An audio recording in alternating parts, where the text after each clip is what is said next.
യേശുക്രിസ്തു നാമത്തിൽ എൻ്റെ വന്ദനം അറിയിക്കുന്നു. കഴിഞ്ഞ ആഴ്ച മത്തായി സുവിശേഷം 24 അധ്യായത്തിൽ നിന്നാണ് പഠിച്ചത്. അത് ഈ എപ്പിസോഡ് തുടങ്ങിയ സമയത്ത് 24 അധ്യായം 25 അധ്യായം കുറച്ച് കവർ ചെയ്തായിരുന്നു. അത് റെക്കോർഡ് ചെയ്തിട്ടില്ല. എന്നാൽ ഇതിന്റെ ഉദ്ദേശം എന്ന് പറയുന്നത് ഈ മത്തായി 24-25 വെളിപാട് പുസ്തകത്തിന്റെ ഒരു ഔട്ട്ലൈനാണ്. അപ്പം അത് നമ്മൾ ഈ ഓരോരോ അധ്യായങ്ങൾ പഠിക്കുമ്പോൾ നമുക്ക് അത് മനസ്സിലാകുവാൻ എളുപ്പത്തിന് വേണ്ടിയിട്ടാണ് ഈ 7 വർഷം ഉൾപ്രാപണത്തിന് ശേഷം കർത്താവായ യേശുക്രിസ്തു ഈ ഭൂമിയിൽ രാജ്യം സ്ഥാപിക്കാൻ പറ്റുന്ന വരെയുള്ള കാര്യങ്ങൾ എൻ്റെ ഒരു ഔട്ട്ലൈനാണ്, സമ്മറിയാണ് ഞാൻ പഠിപ്പിച്ചുകൊണ്ടിരിക്കുന്നത്. കാലക്രമേണ 8-ാം അധ്യായം 9-ാം അധ്യായം അവസാനം വരെ ഈ ഭാഗങ്ങളെല്ലാം നമ്മൾ പഠിക്കുമ്പോൾ അത് ശരിക്കും മനസ്സിലാകുവാനായിട്ട് സാധിക്കും. കഴിഞ്ഞ ആഴ്ച പഠിച്ചതിൻ്റെ കുറച്ച് 27-ാം അധ്യായത്തിൽ മുഴുവൻ കവർ ചെയ്യാൻ സാധിച്ചില്ല. ഞാൻ കഴിഞ്ഞ പ്രസ്താവിച്ചതുപോലെ അതിൻ്റെ ഭാഗങ്ങൾ ഇന്ന് കവർ ചെയ്തിട്ട് ദൈവം അനുവദിച്ചാൽ 8-ാം അധ്യായത്തിലേക്ക് പ്രവേശിക്കുന്നതായിരിക്കും. പ്രാർത്ഥനയോട് കൂടി ഇരിക്കുക. ദൈവം നമ്മുടെ ഈ പഠനം മൂലം നമ്മുടെ ആത്മീയ ജീവിതത്തെ കൂടുതൽ ഉയർച്ചയിലേക്ക് എത്തുവാൻ ദൈവം സഹായിക്കട്ടെ. മത്തായി സുവിശേഷം 24-ന്റെ 31 മുതൽ 51 വരെയുള്ള വാക്യം. മാത്യു 24:31-51.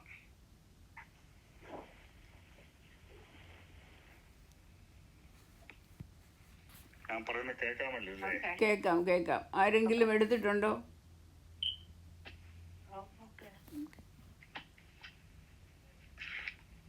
അവൻ തന്റെ ദൂതന്മാരെ മഹാകാവള ധ്വനിയോടുകൂടെ അയക്കും.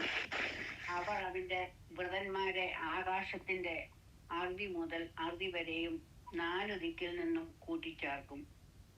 അത്തിയെ നോക്കി ഒരു ഉപമ പഠിപ്പീൻ. അതിന്റെ കൊമ്പ് ഇളതായി ഇല തളർക്കുമ്പോൾ വേനൽ അടുത്തു എന്ന് നിങ്ങൾ അറിയുന്നുവല്ലോ. അങ്ങനെ നിങ്ങൾ ഇതൊക്കെയും കാണുമ്പോൾ അവൻ അടുക്കൽ വാതിക്കൽ തന്നെ ആയിരിക്കുന്നു എന്ന് അറിഞ്ഞുകൊള്ളുവേൻ. ഇതൊക്കെയും സംഭവിക്കുമ്പോഴും ഈ തലമുറ ഒഴിഞ്ഞു പോകുകയില്ല എന്ന് ഞാൻ സത്യമായിട്ട് നിങ്ങളോട് പറയുന്നു. ആകാശവും ഭൂമിയും ഒഴിഞ്ഞു പോകും, എന്റെ വചനങ്ങളോ ഒഴിഞ്ഞു പോകുകയില്ല. ആ നാളും നാഴികയും സംബന്ധിച്ചോ എന്റെ പിതാവ് മാത്രമല്ലാതെ ആരും സ്വർഗത്തിലെ ദൂതന്മാരും പുത്രനും കൂടെ അറിയുന്നില്ല. നോഹയുടെ കാലം പോലെ തന്നെ മനുഷ്യപുത്രന്റെ വരവുമാകും. ജലപ്രളയത്തിനു മുമ്പുള്ള കാലത്ത് നോഹ പെട്ടകത്തിൽ കയറിയ നാൾ വരെ അവർ തിന്നും കുടിച്ചും വിവാഹം കഴിച്ചും വിവാഹത്തിന് കൊടുത്തും പോന്നു. ജലപ്രളയം വന്നു എല്ലാവരെയും നീക്കിക്കളയുവോളും അവർ അറിഞ്ഞതുമില്ല. മനുഷ്യപുത്രന്റെ വരവും അങ്ങനെ തന്നെയാകും. അന്ന് 2 പേർ വയലിലിരിക്കും, ഒരുത്തനെ കൈക്കൊള്ളും, മറ്റവനെ ഉപേക്ഷിക്കും. 2 പേർ ഒരു തിരികല്ലിൽ പൊടിച്ചുകൊണ്ടിരിക്കും, ഒരുത്തിയെ കൈക്കൊള്ളും, മറ്റവളെ ഉപേക്ഷിക്കും. നിങ്ങളുടെ കർത്താവ് ഏത് ദിവസത്തിൽ വരുന്നുവെന്ന് നിങ്ങൾ അറിയായിക കൊണ്ട് ഉണർന്നിരിപ്പീൻ. കള്ളൻ വരുന്ന യാമം എന്നതെന്ന് വീട്ടുടയവൻ അറിഞ്ഞുവെങ്കിൽ അവൻ ഉണർന്നിരിക്കുകയും തന്റെ വീട് തുറക്കുവാൻ സമ്മതിക്കാതിരിക്കുകയും ചെയ്യും എന്നറിയുന്നുവല്ലോ. അങ്ങനെ നിങ്ങൾ നനയ്ക്കാത്ത നാഴികയിൽ മനുഷ്യപുത്രൻ വരുന്നത് കൊണ്ട് നിങ്ങൾ ഒരുങ്ങിയിരിപ്പീൻ. എന്നാൽ യജമാനൻ തന്റെ വീട്ടുകാർക്ക് തത്സമയത്ത് ഭക്ഷണം കൊടുക്കേണ്ടതിന് അവരുടെ മേൽ ആക്കി വെച്ച വിശ്വസ്തനും ബുദ്ധിമാനുമായ ദാസൻ ആര്? യജമാനൻ വരുമ്പോൾ അങ്ങനെ ചെയ്തു കാണുന്ന ദാസൻ ഭാഗ്യവാൻ. അവനെ തനിക്കുള്ള സകലത്തിന്മേലും യജമാനനാക്കി വെക്കും എന്ന് ഞാൻ സത്യമായിട്ട് നിങ്ങളോട് പറയുന്നു.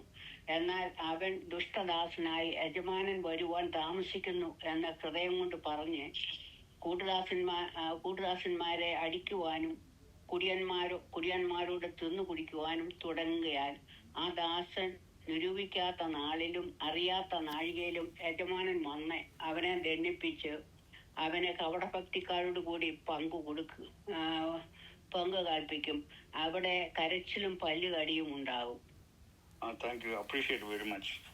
കഴിഞ്ഞ ആഴ്ച പഠിപ്പിച്ചപ്പോൾ ഞാനവിടെ പ്രസ്താവിച്ചത് യഹോശാഫാത്ത് താഴ്വരയിൽ ഭൂമിയിലുള്ള അറ്റത്തുനിന്ന് എല്ലാവരെയും അവിടെ കൊണ്ടുവരുമെന്നാണ് പ്രസ്താവിച്ചത്. അന്നേരം 1-2 സംശയം ആരാണ്ട് ചോദിച്ചത്, പിന്നെ ജിയോഗ്രഫിക്കൽ ചേഞ്ച് കൊണ്ടാണെന്നോ അങ്ങനെ പെട്ടെന്ന് വരാൻ പറ്റുമോ ഇല്ലയോ എന്നുള്ള ചോദിച്ചു. അപ്പോൾ ഞാൻ അവിടെ വിവരിച്ച് പറഞ്ഞായിരുന്നു, ദൂതന്മാരെ അയച്ചാണ്. ഇവിടെ 31 വാക്യത്തില് വായിച്ച് ഇപ്പോൾ വായിച്ചത്, അവൻ തൻ്റെ ദൂതന്മാരെ മഹാകാളധ്വനിയോടുകൂടെ അയക്കും. അവർ അവന്റെ വ്രതന്മാരെ ആകാശത്തിന്റെ അറുതി മുതൽ അറുതി വരെയും 4 ദിക്കിൽ നിന്നും കൂട്ടിച്ചേർക്കും. അത് ഈ ഒറ്റ വാക്കിനാൽ ഭൂമിയെ സൃഷ്ടിച്ച ദൈവത്തിന് ഈ ദൂതന്മാരെ അയച്ചവരെ ഒരു നിമിഷത്തിനകം കൊണ്ടുവരുന്നതിന് യാതൊരു തടസ്സവുമില്ല. അല്ലാതെ വേറെ ട്രാൻസ്പോർട്ടേഷൻ ഒന്നുമില്ല. ഈ കഴിഞ്ഞ ആഴ്ച വായിപ്പിച്ചതുപോലെ ജോവൽ പ്രവചനം 3:2 അത്. പിന്നെ വെളിപ്പാട് പുസ്തകം 14 മുതൽ 20 വരെയും ആ കാര്യങ്ങൾ കാണാം. അവിടെ കൊണ്ടുവരുന്നത് യോശാത്താഴ്വർ കൊണ്ടുവരുന്ന ദൂതന്മാരാണ്. അവിടെ എന്തിനാണ് കൊണ്ടുവരുന്നത്? അവിടെ ആരാണ് 1000 ആണ്ട് വാഴ്ചയ്ക്ക് പ്രവേശിക്കാൻ യോഗ്യര് എന്നുള്ളതാണ്. ഇവിടെ ഇത് വായിച്ചപ്പോൾ 39 വാക്യത്തില് ഇവിടെ 39 വാക്യം, ജലപ്രളയം വന്നു, എല്ലാവരെയും നീക്കിക്കളയോളം അവർ അറിഞ്ഞതുമില്ല, മനുഷ്യപുത്രന്റെ വരവും അങ്ങനെ തന്നെയാകും. അന്ന് 2 പേർ വയലിലിരിക്കും, ഒരുത്തനെ കൈക്കൊള്ളും, മറ്റവനെ ഉപേക്ഷിക്കും. 2 പേർ ഒരു തിരികലിൽ പൊടിച്ചുകൊണ്ടിരിക്കും, ഒരുത്തിയെ കൈക്കൊള്ളും, മറ്റവളെ ഉപേക്ഷിക്കും. ഈ ഭാഗം ഈ ചെറുപ്പം മുതൽ ഇന്ത്യയിൽ എല്ലാവരും ഈ ഭാഗം വായിച്ചിട്ട്, ഞാനും അങ്ങനെയാണ് കൊച്ചിലെ പഠിച്ചത്, ഇത് ഉൾപ്രാവണത്തിനുള്ള ബന്ധത്തിലാണ്, റാപ്ചറിനുള്ള ബന്ധത്തിലാണെന്നാണ് പഠിപ്പിക്കുന്നത്. മറ്റേ രീതിയിലുള്ളൊരു പഠിത്തമേ കേട്ടിട്ടില്ല. എന്നാൽ ഇവിടെ നമ്മൾ ഇത് പഠിച്ചപ്പോൾ 4-ാം അധ്യായം കഴിഞ്ഞാൽ പിന്നെ മഹാപീഡന കാലമാണ്. വെളിപ്പാട് പുസ്തകം 4-ാം അധ്യായം കഴിഞ്ഞാൽ പിന്നെ റാപ്ചർ കഴിഞ്ഞിട്ടാണ് 4-ാം അധ്യായം. ഇവിടുത്തെ ഈ സംഭവം എന്ന് പറയുന്നത് ഈ മഹാപീഡനത്തിന്റെ അവസാനത്തെ സമയത്തെ കാര്യമാണ് ഇവിടെ വീക്ഷിക്കുന്നത്. എന്നാല് ഇത് കൊച്ചിലെ മുതൽ കേട്ടത് കൊണ്ട് ദഹിക്കാൻ ഒരു പ്രയാസം വരും. ഇതിന് 2 അഭിപ്രായമുള്ളവരുണ്ട് പണ്ഡിതന്മാര്. ഈ റാപ്ചറിനെ ഉദ്ദേശിച്ചാണ് പറയുന്നതെന്നും ഒരു അഭിപ്രായമുണ്ട്. അപ്പൊ ഞാൻ പല പ്രാവശ്യം പറഞ്ഞതുപോലെ ഇത് നമ്മുടെ ആത്മീയ നിലവാരത്തിനൊന്നും ഒരു വ്യത്യാസം വരുന്നതല്ല. അത്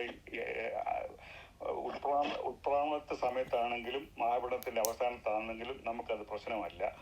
എന്നാൽ ഒന്ന് മനസ്സിലാക്കിയിരിക്കുന്നത് നല്ലതെന്ന് മാത്രമേ ഉള്ളൂ. എന്നാൽ ഇവിടെ ഞാൻ ഇതിനെക്കുറിച്ച് അതിൽ പഠിച്ചതൊന്ന് മനസ്സിലാകുന്ന വേദോസ് ഞാൻ നേരത്തെ പറഞ്ഞതുപോലെ പല ആപ്ലിക്കേഷൻസ് ഉണ്ട്, ഡ്യുവൽ ആപ്ലിക്കേഷൻ ഉണ്ട്.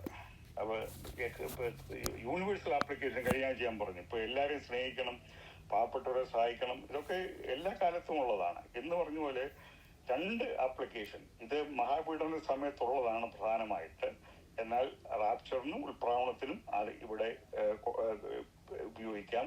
ഡ്യുവൽ ആപ്ലിക്കേഷൻ ആണുള്ളത്. എന്നാൽ ഇവിടെ യഥാർത്ഥത്തില് മഹാപീഡനത്തെ സമയത്ത് ഉള്ളതാണെന്നുള്ളതിന് the flood came and took them all away. അവിടെ പറയുന്നത് പിന്നെ എന്നാല് റാപ്ചറില് വരുന്ന ഉൾപ്രാവണത്തിൽ വരുന്ന എന്താ, ഇപ്പം നമ്മളിപ്പം ഇന്നിപ്പം റാപ്ചർ നടക്കാതെ നമ്മളെ സ്വർഗത്തിലേക്ക് മധ്യാകാശത്തിലേക്ക് യേശുക്രിസ്തു എടുത്തു കൊള്ളപ്പെടും. എന്നാൽ ഇവിടെ കിടക്കുന്നവര് അവര് അന്ത്യക്രിസ്തുവിന്റെ പീഡയ്ക്ക് വിധേയമാകും. എന്നാല് മഹാപീഡനത്തിന്റെ അവസാനം ഇവിടെ പ്രസ്താവിച്ചിരിക്കുന്നത് അവര് 2 പേര് വയലിലായിരിക്കും, ഒരാളെ എടുക്കും. ഒരാൾ എടുക്കുന്നത് എന്തിനാ എടുക്കുന്നത്? അവര് നരകത്തിലാണ് എടുക്കുന്നത്, ന്യായവിധിക്കാണ് എടുക്കുന്നത്. ഭൂമിയിൽ അവിടെ ഒരാൾ വിടപ്പെടുന്ന എന്തിനാ? അവർ 1000 ആണ്ട് വാഴ്ച പ്രവേശിക്കാനാണ്. അപ്പൊ ആ നിലയിലാണ് മനസ്സിലാക്കേണ്ടത്. അപ്പൊ ഇത് റാപ്ചറിന് അപ്ലൈ ചെയ്താലും ഇത് ഈ രീതിയിലാണ്. ഇത് മറ്റിടത്ത് റിയൽ ആപ്ലിക്കേഷന് അവിടെ അന്ന് വരുന്നത്. അത് ഇവിടെ കാണുന്നത് the flood came and took them all away. ആ സെയിം പ്രയോഗമാണ് അവിടെ ഈ നോഹയുടെ സമയത്തും അവിടെ എഴുതിയിരിക്കുന്നതാണ്. Taking away men's judgment at the time of the lord's actual return to reign, one will be taken in judgment and the other will be left to go into the millennium. അതാണ് അതിനെക്കുറിച്ച് എനിക്ക് പറയാനുള്ളത്. അതുകൊണ്ട് ഇതിനെക്കുറിച്ച് ഞാൻ പറയുന്നത് dual application ആണ്. ഇത് ഇന്ത്യയിൽ നമ്മൾ പഠിച്ചിരിക്കുന്ന ഇത് മുഴുവൻ റാപ്ചറിനെ ഉദ്ദേശിച്ചാണ്. പക്ഷെ റാപ്ചർ ഈ ഭാഗങ്ങളൊന്നും അധ്യായങ്ങൾ റാപ്ചർ ഇതല്ല, മഹാപീഡനത്തെ കാലത്തെയാണ്. അപ്പം റാപ്ചറിന് ഉപയോഗിച്ചതുകൊണ്ടും കുഴപ്പമില്ല. അതാണ് എനിക്ക് പറയാനുള്ളത്. അത് ശരിയായിട്ട് അത് വലിയ കൺഫ്യൂഷനാണ്. കഴിഞ്ഞ ദിവസം ഒരു ബൈബിൾ ടീച്ചർ എന്നോട് പറഞ്ഞു, സണ്ണിച്ചായ ഇവിടെ അത് തെറ്റായിട്ടാണല്ലോ ആരാണ്ട് പഠിപ്പിച്ചത്, അത് അവരെ ഇത് എടുത്തുകൊണ്ട് പോകുന്ന ന്യായവിധിക്കെന്ന് പറഞ്ഞപ്പോൾ ഞാൻ പറഞ്ഞു അങ്ങനെയല്ല, തെറ്റായിട്ടല്ല. ഇത് റിയലി മഹാപീഡന സമയത്ത് നടക്കുന്ന ഇതാണ്. അവിടെ എടുത്തുകൊണ്ട് പോകുന്നത് ഒരു വിളപ്പെടുന്നതും 1000 ആണ്ട് വാഴ്ചയെ പ്രവേശിക്കാനും എടുത്തുകൊണ്ട് പോകുന്നത് നരകത്തിലേക്ക് പോകാനും. അതാണ് അവസാനം മനസ്സിലാക്കേണ്ടത്. ഇത് ഇനിയും ഇത്രയേ ഉള്ളൂ. ഇത് ആ വിഷയം എനിക്കൊന്ന് ക്ലിയർ ചെയ്യണമെന്നുണ്ടായിരുന്നു. ഇങ്ങനൊരു 2 വ്യാഖ്യാനങ്ങളുണ്ട്. പിന്നെ ഇന്ത്യയിലെല്ലാം നമ്മൾ പഠിച്ചത് ഇത് റാപ്ചറിനുള്ള ബന്ധത്തിലാണ്. എന്നാൽ റിയലി ഇത് ഈ മഹാപഠനത്തിന്റെ അവസാനം നടക്കുന്നതാണ്. റാപ്ചറിനോട് ആരെങ്കിലും പ്രസംഗിച്ചാലും അത് തെറ്റാണെന്ന് പറയാൻ സാധ്യമല്ല. അതിനെക്കുറിച്ച് വാദപ്രയോഗം നടത്തേണ്ട കാര്യമില്ല. എന്നാൽ നിങ്ങൾക്ക് സമ്മതമാണെങ്കിൽ വെളിപ്പാട് പുസ്തകം 8-ാം അധ്യായത്തിലേക്ക് നമുക്ക് പ്രവേശിക്കാം. പിന്നെ ഇതിൽ സംശയം ഉണ്ടെങ്കിൽ അവസാന സമയത്ത് ദൈവം അനുവദിച്ചാൽ ചോദിക്കാം. എന്നാൽ ഇതില്ലെങ്കിൽ 8-ാം അധ്യായത്തിലേക്ക് പോകാം. വെളിപ്പാട് 8-ന്റെ 1 മുതൽ 13 വരെയുള്ള വാക്യങ്ങൾ വായിച്ചാട്ടെ. അവൻ 7-ാം മുദ്ര പൊട്ടിച്ചപ്പോൾ സ്വർഗത്തിൽ ഏകദേശം അരമണിക്കൂറോളം മൗനതയുണ്ടായി. അപ്പോൾ ദൈവസന്നിധിയിൽ 7 ദൂതന്മാർ നിൽക്കുന്നത് ഞാൻ കണ്ടു. അവർക്ക് 7 കാഹളം ലഭിച്ചു. മറ്റൊരു ദൂതൻ ഒരു സ്വർണ്ണ ധൂപകലശവുമായി വന്ന് യാഗപീഠത്തിനരികെ നിന്നു.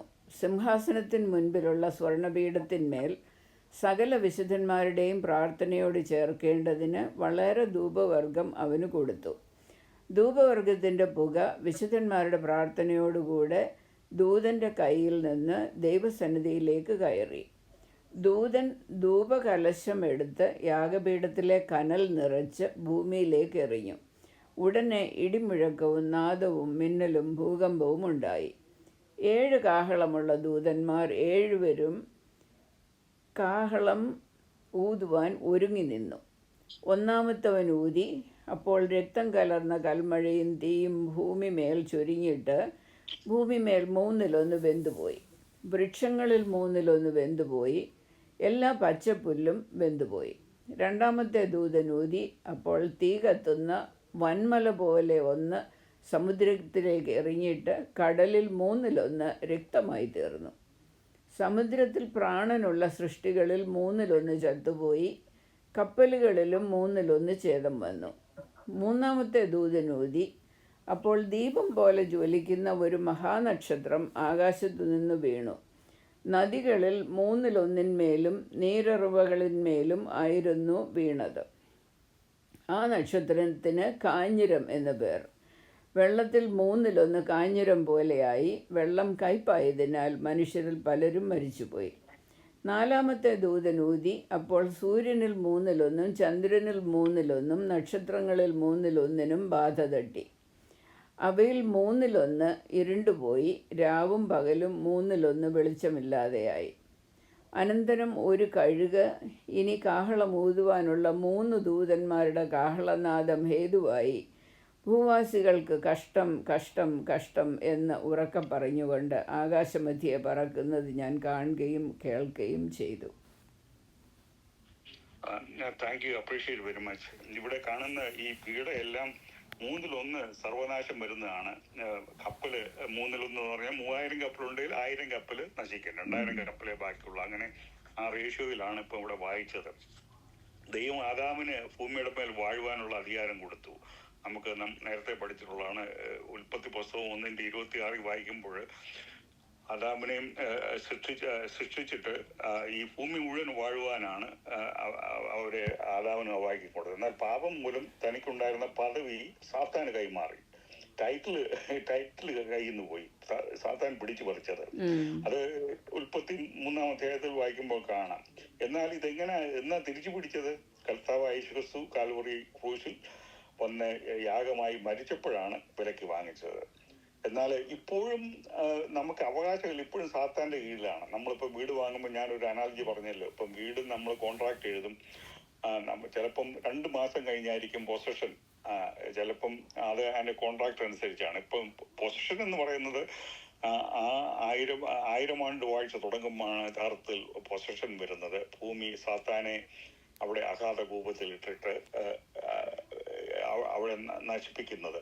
എന്നാൽ ഈ കർത്താവായ യേശു ക്രിസ്തു വിജയം പ്രാപിച്ച് ആധാരം ടൈറ്റിൽ ഡീഡ് വാങ്ങിയെന്നുള്ളതാണ് അതിൽ നിന്ന് കർത്താവായ യേശു ക്രിസ്തുവിന്റെ മരണത്താൽ കാണുന്നത്. 1 കൊരിന്ത്യർ 6:19-20 കൂടെ ഒന്ന് വായിച്ചാട്ടെ. ആ സെയിം ചാപ്റ്റർ, ആ സെയിം ബുക്കിൽ വേറൊരു വാക്യം കൂടെ വായിക്കാം. 1 കൊരിന്ത്യർ 6:19-20.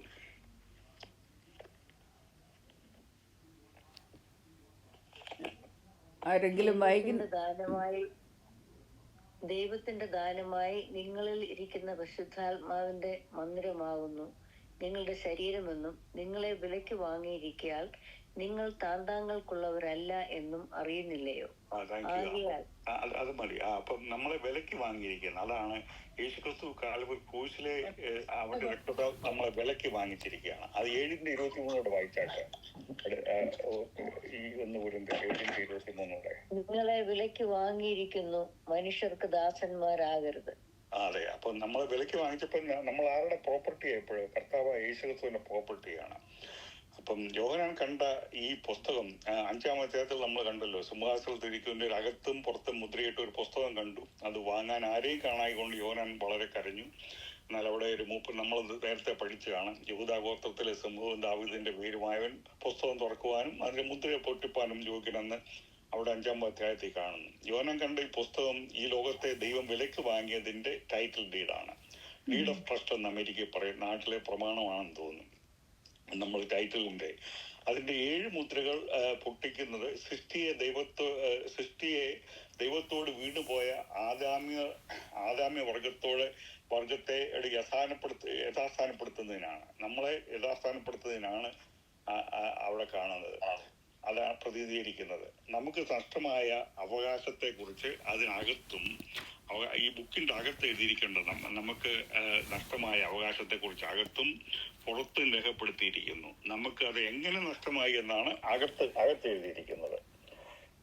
എന്നാൽ പുറത്തെ എഴുത്തിൽ വീണ്ടെടുപ്പിന്റെ വ്യവസ്ഥകളെ കുറിച്ചും എഴുതിയിട്ടുണ്ട്. നമ്മെ വീണ്ടും ദൈവത്തിനായി വിലയ്ക്ക് വാങ്ങേണ്ടതിന് വീണ്ടെടുപ്പുകാരനായ ഒരു ബന്ധു വരുന്നത് കാത്തിരിക്കുന്നതിനെ കുറിച്ചുമാണ് പറഞ്ഞിരിക്കുന്നത്. വീണ്ടെടുപ്പുകാരൻ നമ്മുടെ ബന്ധു ആരാ? റിഡീമർ, കിൻസ്മൻ ആരാ? താങ്ക് യു, യേശുക്രിസ്തു. പഴയ നിയമത്തിൽ അതിന്റെ ഒരു ഉദാഹരണം എവിടെയും ഒരു റിഡീമർ, കിൻസ്മൻ റിഡീമറെ കാണാം. Thank you. അപ്പൊ യേശുക്രിസ്തുവിന്റെ ഒരു പ്രതിനിധിയാണ് ബോവസ്, അതിന്റെ നിഴലാണെന്ന് നമ്മളെ തീർച്ചയായും കാണാം. എന്നുവെച്ചാൽ കർത്താവായ യേശുക്രിസ്തു മനുഷ്യനായിട്ട് നമ്മളെപ്പോലെ വന്നിട്ട് അവൻ കാൽവരി ക്രൂശിൽ മരിച്ചാണ് നമുക്ക് അവകാശം അവിടെ വാങ്ങി തന്നിരിക്കുന്നത്. ഈ പുസ്തകം സൃഷ്ടിയെ മുഴുവനും പ്രതിദാനം ചെയ്യുന്നു.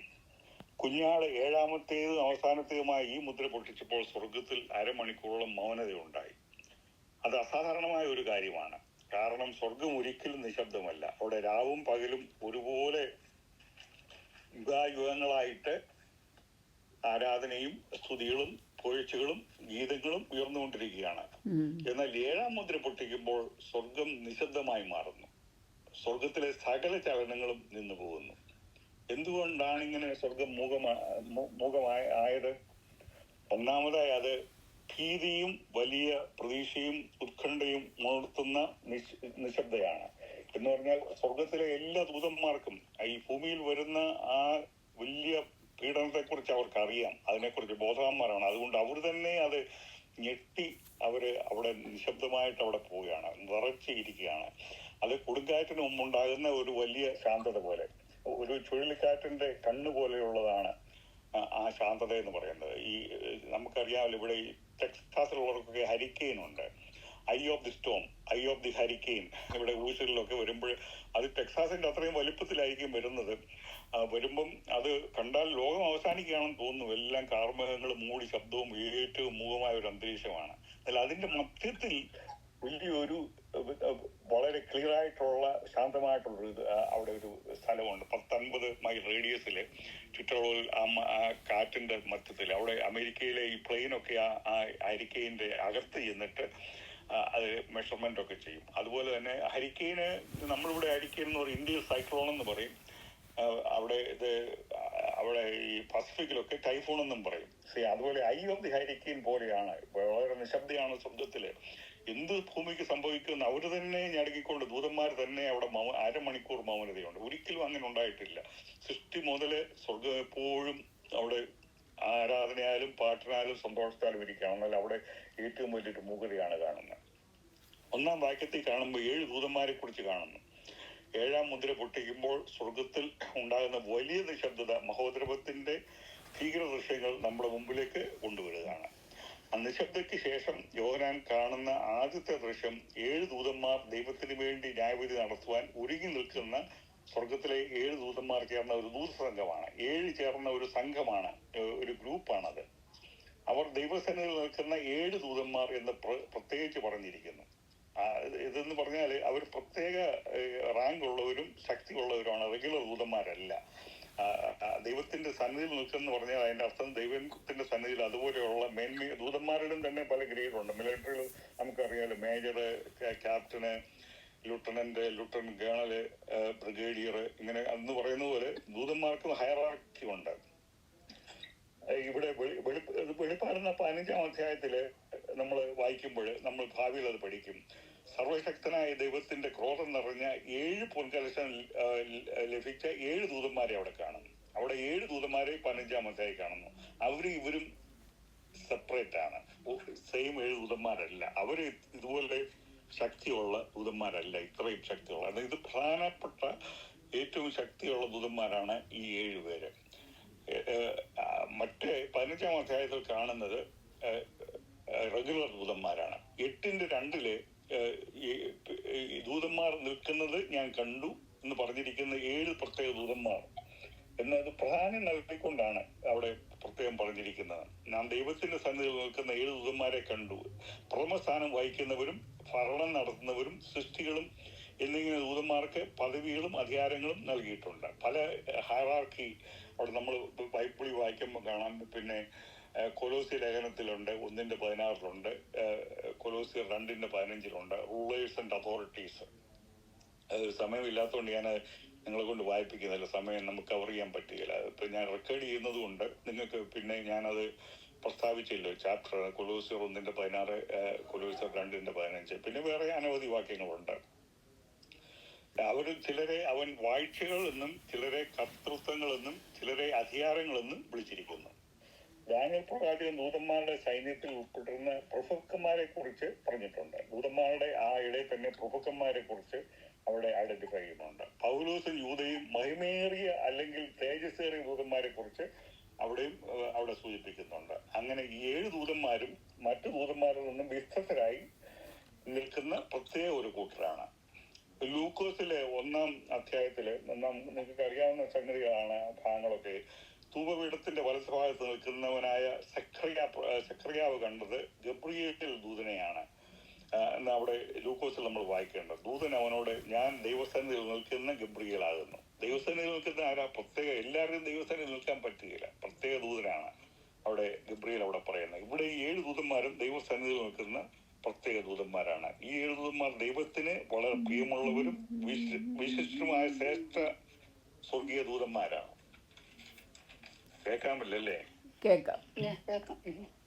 എന്തെങ്കിലും ട്രബിൾ ഉണ്ട് പറയണം. അവർക്ക് ഓരോരുത്തർക്കും ഓരോ കാഹളം വീതം 7 പേർക്ക് കാഹളം ലഭിച്ചു. എന്തുകൊണ്ടാണ് അവർക്ക് ഈ കാഹളം നൽകുന്നത്? കാരണം തിരുവഴുത്തിൽ മറ്റേത് ഉപകരണങ്ങളെക്കാളും അധികം ഉപയോഗിക്കുന്നത് കാഹളമാണ്. യുദ്ധം പ്രഖ്യാപിച്ചു കഴിഞ്ഞാൽ കാഹളം ഊതുമായിരുന്നു. ഈ സഭയെ ചേർക്കുവാൻ കർത്താവ് വരുമ്പം ഏത് കാഹളത്തോടാ വരുന്നത്? നമ്മളെ ചേർക്കാൻ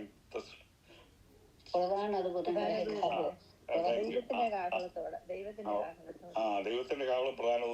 അപ്പൊ ഈ കാഹളം വളരെ ഇഴുകിച്ചേർന്നതാണ് പുതിയ നിയമത്തിലും പഴയ നിയമത്തിലും. ഇസ്രായേൽ മക്കളുടെ സന്തോഷ ദിവസങ്ങളിലും ഉത്സവങ്ങളിലും മാസാരംഭങ്ങളിലും കാഹളം ഊതിയിരുന്നു. അതുപോലെ തന്നെ യോബേൽ സംവത്സരങ്ങളിൽ കാഹളം ഊതിയിരുന്നു എന്ന് നമുക്ക് കാണാം. അതുപോലെ തന്നെ ഈ കാഹളം എന്ന് പറയുന്ന, അതുപോലെ തന്നെ ഈ ഹിന്ദു പുരാണത്തിൽ നോക്കിയാൽ അവിടെ ശ്രീകൃഷ്ണനൊക്കെ വരുമ്പം യുദ്ധത്തിന് അവിടെ മുമ്പ് അവര് ഈ ശംഖ് ഊതിയാണ്, അവര് കോഞ്ചൽ. അവിടെ ഈ കൗരവ-പാണ്ഡവ യുദ്ധം 18 ദിവസം നടന്നപ്പോഴും കൗരവന്മാരും പാണ്ഡവന്മാരും രാവിലെ യുദ്ധം തുടങ്ങുമ്പോഴും ഈ ശംഖ് ഊതും. യുദ്ധം തീരുന്നതിനും ശംഖ് ഊതുന്നത്. അപ്പൊ ഇതൊക്കെ ഞാൻ മനസ്സിലാക്കുന്ന ബൈബിളിലെ ഇത് കണ്ടിട്ട് മിമിക്രി ചെയ്യുന്നതായത്. അതിന്റെ എല്ലാം ഓതേഴ്സ് സെയിം ആണല്ലോ. അതുകൊണ്ടാണ് ഇവിടുത്തെ ഈ കൗണ്ടർ പാർട്ടായിട്ട് നമ്മൾ കാണുന്നത്. ഇവിടെ 3-ാം വാക്യത്തിൽ കാണുന്നത് പുരോഹിതനായ ഒരു ദൂതനെയാണ് കാണുന്നത്. 7 വിശുദ്ധ ദൂതന്മാരെ കുറിച്ച് പറഞ്ഞതിന് ശേഷം ഒരു ഇടവേള നമ്മൾ കാണുന്നുണ്ട്. മറ്റൊരു ദൂതൻ ഒരു സ്വർണ്ണ ധൂപകലശവുമായി വന്ന് യാഗപീഠത്തിനരികെ നിന്നു. സിംഹാസനത്തിന് മുമ്പിലുള്ള സ്വർണ്ണപീഠത്തിന്മേൽ സകല വിശുദ്ധന്മാരുടെയും പ്രാർത്ഥനയോട് ചേർക്കേണ്ടതിന് വളരെ ധൂപവർഗം അവന് കൊടുത്തു. ദൂതന്റെ കയ്യിൽ നിന്നും ധൂപവർഗത്തിന്റെ പുക ദൈവസന്നിധിയിലേക്ക് കയറി. ഈ ദൂതൻ ആരാണ്?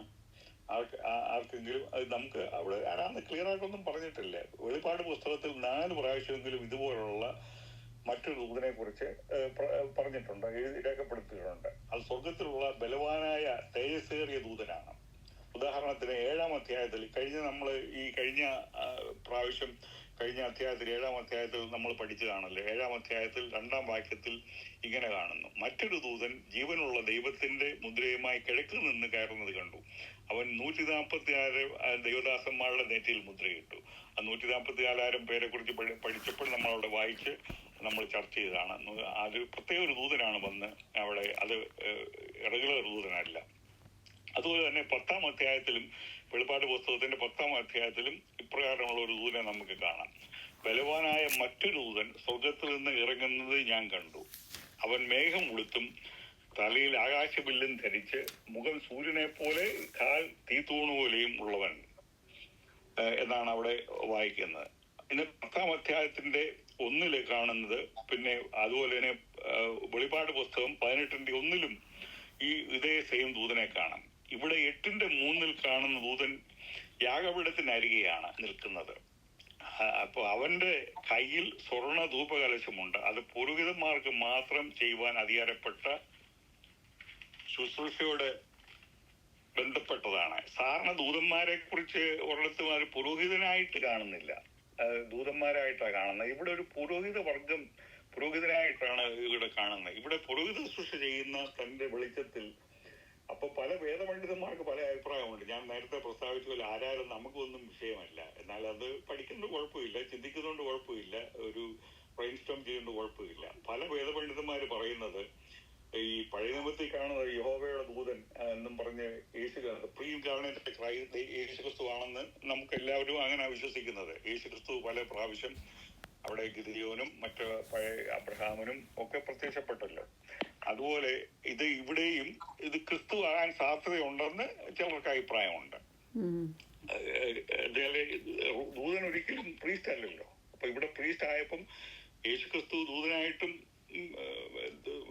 പഴയ നിയമത്തിലും യഹോവയുടെ ദൂതൻ എന്നാണ് പറഞ്ഞിരിക്കുന്നത്. അപ്പം പ്രീസ്റ്റ് എന്ന് പറയുമ്പോൾ യേശുക്രിസ്തു ആകാൻ സാധ്യതയുള്ളെന്ന് ചിലർ ധരിക്കുന്നു. താമ്രയാഗ പീഠത്തെ കുറിച്ച് വെളിപ്പാട് പുസ്തകത്തിൽ 6 പ്രാവശ്യം പറഞ്ഞിട്ടുണ്ട്. അത് യാഗം അർപ്പിക്കുന്നതിനുള്ളതായിരുന്നു. പ്രാർത്ഥന അർപ്പിക്കുന്ന ധൂപപീഠത്തെ കുറിച്ച് 2 പ്രാവശ്യവും പറഞ്ഞിരിക്കുന്നു. സകല ദൈവജനത്തിന്റെയും പ്രാർത്ഥന ദൈവസന്നിധിയിലേക്ക് ഉയരുന്നു. അതിനെ കുറവുകളെല്ലാം പരിഹരിച്ച് മനോഹരമാക്കി സ്വർഗത്തിൽ സ്വീകാര്യമാക്കി തീർക്കുന്നു. തേജസ് ധരിച്ചിരിക്കുന്ന നമ്മുടെ മഹാപുരോഹിതനായ ക്രിസ്തുവിന്റെ ക്രൂശിലെ യാഗത്താലും അവന്റെ പുനരുത്ഥാനത്താലും മഹിമയുടെ വലത്ത് ഭാഗത്തിരുന്നു കൊണ്ട് അവൻ നിർവഹിക്കുന്ന പക്ഷപാതത്താലുമാണ് അത് സ്വീകാര്യമായി തീരുന്നത്. ദൈവമുമ്പാകെ നാം ചെയ്യുന്ന ഏത് കാര്യത്തിലും അപാകതയുണ്ട്. അപ്പൊ ഇവിടെ നിങ്ങളിപ്പോ എന്റെ ക്ലാസ് കഴിഞ്ഞ് നിങ്ങൾ പ്രാർത്ഥിക്കുകയാണല്ലോ. പ്രാർത്ഥിക്കുമ്പോൾ ആ പ്രാർത്ഥനയെല്ലാം അവിടെ ഈ യേശുക്രിസ്തു അതെല്ലാം പ്യൂരിഫൈ ചെയ്ത് അവിടെ ഈ യാഗപീഠത്തിന്റെ അവിടെ ധൂപകലശത്തില് അവിടെ നിറയ്ക്കുകയാണ്. അതാണ് പ്രാർത്ഥന. അത് എങ്ങനെ നമ്മൾ എല്ലാവരും ഫോളൻ ക്രീച്ചേഴ്സ് ആണ്, നമുക്ക് കുറവുകളുണ്ടല്ലോ, എല്ലാവരും ശരിയാണെന്നാണ് വിശ്വസിക്കുന്നത്. അപ്പം ചിലർ പ്രാർത്ഥിക്കുന്നത് കേട്ടാൽ വളരെ തമാശ ഞാൻ കേട്ടിട്ടുണ്ട്. പിന്നെ ലോട്ടറി ടിക്കറ്റിന് വേണ്ടി പ്രാർത്ഥിക്കും, കർത്താവ് ലോട്ടറി കിട്ടുകയാണ് 20% നിനക്ക് തരാം. പിന്നെ ഒരിക്കലും ഒരാൾ പ്രാർത്ഥിക്കുന്ന വേണ്ടി എന്റെ ശത്രുക്കൾ അവന്റെ തലയിൽ ഇടിവെട്ടട്ടെ. ഇതൊന്നും അവിടെ ഇതൊക്കെ പ്യൂരിഫൈ ചെയ്യും. അപ്പൊ ചിലപ്പോൾ നമ്മൾ 10 മിനിറ്റ് പ്രാർത്ഥിക്കാന്ന് ചിലപ്പോൾ 2 മിനിറ്റ് അവിടെ ചെല്ലുന്നുണ്ടായിരിക്കും. പ്യൂരിഫൈ ചെയ്ത് കഴിയുമ്പോൾ എല്ലാം ഇത് സ്വീകാര്യമല്ലാത്ത എല്ലാം അവിടെ ക്ലിയറപ്പ് ചെയ്തിട്ട് അതിന്റെ സത്ത എടുത്തിട്ട് അതാണ് അവിടെ ചെല്ലുന്നത്. അതാണ് ഈ ദൂതന്റെ യേശുക്രിസ്തു അതാണ് നമ്മുടെ കാര്യത്തിലും അതാ ചെയ്യുന്ന. നമ്മളിലെല്ലാം ന്യൂനതകളുണ്ടല്ലോ. ഇവിടെ കാണുന്ന ദൂതൻ നമ്മുടെ പ്രാർത്ഥനകളോടും സുഗന്ധ-ധൂപവർഗം ചേർക്കുന്നു. അപ്പൊ നിങ്ങളിപ്പം പ്രാർത്ഥിക്കുന്നതിനോട് അത് സുഗന്ധവർഗം കൂടെ ചേർത്താണ് കേട്ടോ. അപ്പൊ നിങ്ങളുടെ പ്രാർത്ഥനയൊന്നും ഒരു നിഷ്ഫലമാകുന്നില്ല. അത് ദൈവമുമ്പാകെ സൂക്ഷിക്കപ്പെടുകയാണ്, എത്തുകയാണ്. അത് ക്രിസ്തു നമ്മുടെ ഹൃദയങ്ങളിൽ പ്രതീക്ഷിച്ച പ്രാർത്ഥനയാണ്. നിന്റെ രാജ്യം വരയണമേ, നിന്റെ ഇഷ്ടം സ്വർഗത്തിലെ പോലെ ഭൂമിയിലുമാകണമേ. വിശുദ്ധന്മാരുടെ പ്രാർത്ഥനയ്ക്കുള്ള മറുപടി ലഭിക്കേണ്ട സമയം അടുത്തിരിക്കുകയാണ്. നമ്മളെല്ലാം പ്രാർത്ഥിക്കുന്ന അതിന്റെ മറുപടി തീർച്ചയായിട്ടും ലഭിക്കും, സംശയമില്ല. അടുത്തതായി സംഭവിക്കുന്ന ആ പുരോഹിത ദൂതൻ സ്വർണ്ണ കലശം എടുത്ത് വാതിൽ യാഗപീഠത്തിൽ ഖനൽ നിറയ്ക്കുന്നു. താമ്രയാഗപീഠം കൊണ്ട് ദൈവത്തിന്റെ ന്യായവിധിയെ, ഇവിടെ താമ്രയാഗപീഠം എന്ന് പറയുന്ന ദൈവത്തിന്റെ ന്യായവിധിയാണ് അവിടെ കാണിക്കുന്നത്.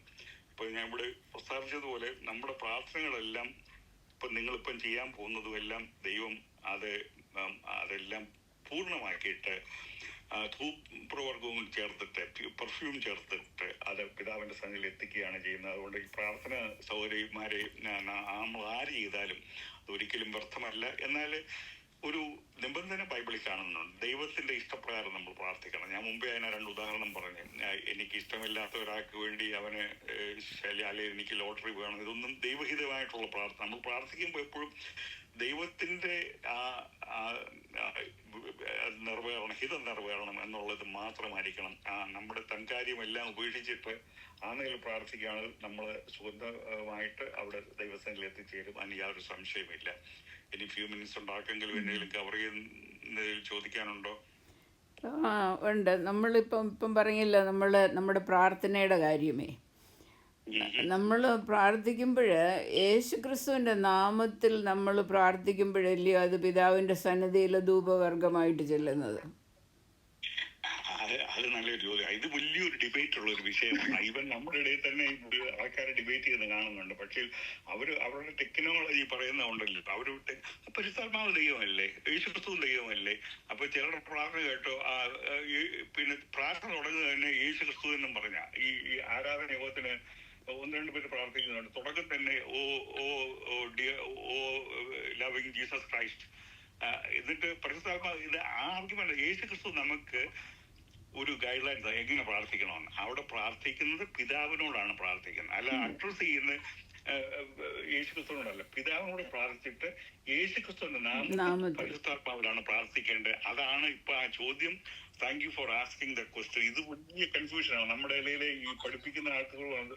യേശുക്രിസ്തു ദൈവമാ, പരിശുദ്ധാത്മാവും ദൈവമാ, അതൊരു നോ ഡിഫറൻസ്. പക്ഷെ യേശുക്രിസ്തു തന്നെ പറഞ്ഞിട്ടുണ്ട് പിതാവിനോടാണ് മോഡൽ പ്രയർ കൊടുത്തത്. പിതാവിനോടാണ് നമ്മൾ പ്രാർത്ഥിക്കുന്നത് യേശുക്രിസ്തുവിന്റെ നാമത്തിൽ.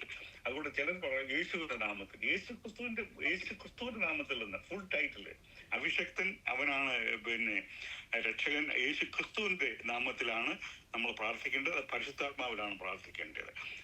അതാണ് ധൂപവർഗമായിട്ട് അവിടെ എത്തുന്നത്. അല്ലാതെ ഈ ശരിയായിട്ടുള്ള പ്രാർത്ഥന അല്ലെങ്കിൽ അതിനെല്ലാം ന്യൂനതകളുണ്ട്. അതുകൊണ്ട് പ്രാർത്ഥനയെ ശ്രദ്ധിക്കേണ്ട ഒരു സംഗതി, പിതാവിനോടാണ് നമ്മൾ എപ്പോഴും പ്രാർത്ഥിക്കേണ്ടത്, യേശുക്രിസ്തുവിന്റെ നാമത്തിലായിരിക്കണം പ്രാർത്ഥിക്കേണ്ടത്, പരിശുദ്ധാത്മാവിലായിരിക്കണം പ്രാർത്ഥിക്കേണ്ടത്. That's A very good point.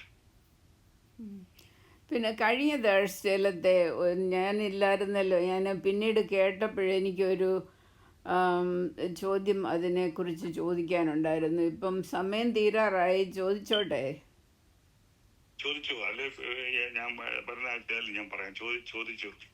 Okay. അല്ല, ഉത്തരം പറയാൻ സമയം ഇല്ലെങ്കിൽ പിന്നെ പറഞ്ഞാലും മതി. ഞാനിപ്പം ചോദിക്കാനുള്ളത്, യേശു ക്രിസ്തുവിനെ വിശ്വാസികൾ അന്ന് കഴിഞ്ഞ ലെസണിൽ പറഞ്ഞില്ലേ, യേശു ക്രിസ്തുവിനെ ദൈവമക്കൾ നമ്മൾ കാണുന്നത് ബീമാ സീറ്റിൻ്റെ അടുത്ത് വെച്ചാണെന്ന് എന്ന് പറഞ്ഞാൽ അതിനു മുൻപ് നമ്മൾ കാണത്തില്ലെന്നാണോ അതിൻ്റെ അർത്ഥം?